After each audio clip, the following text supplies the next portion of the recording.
গ্রাম, গ্রামটাকে অনেক বেশি মিস করি, অনেক অনেক বেশি মিস করি। গ্রামে যেতেও পারবো না, বাচ্চা কাচ্চা স্কুল খোলা। 12 বছর ধরে গ্রামে যাই না, বাংলাদেশে যাই না।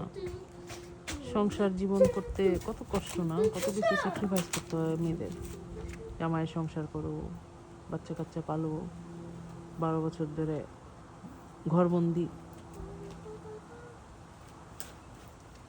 কি আর করা, কিচ্ছু করার নেই।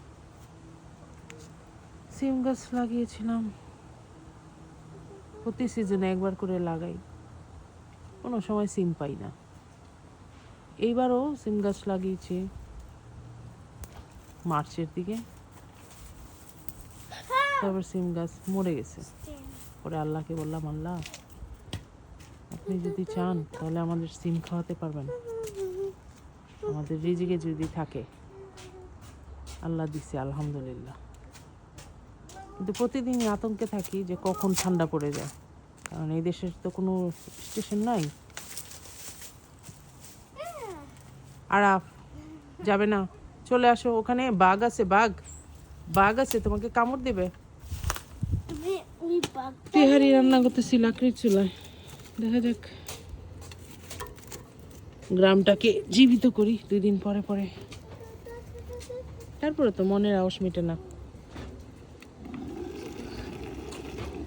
মনের আওয়াজ মিটে না। বিদেশ জীবন খুবই কষ্টের, বিদেশে বাস করা আর মৃত্যুবরণ করা সেম। বাংলাদেশে যারা থাকে এরা আফসোস করে বিদেশে আসার জন্য, করবে না কেন? বাংলাদেশের অবস্থা কি ভালো? রাজনীতিতে পুরা নষ্ট হয়ে গেছে দেশটা, চুরি ডাকাতি, কারো কোনো সিকিউরিটি নাই। যেই বাইরে বেরোবে নিজের যান নিজের হাতের মুঠায় করে নিয়ে, কারণ তারাও জানে না রাস্তায় সে খুনও হইতে পারে, কোনো নিশ্চয়তা নাই, কোনো নিরাপত্তা নাই।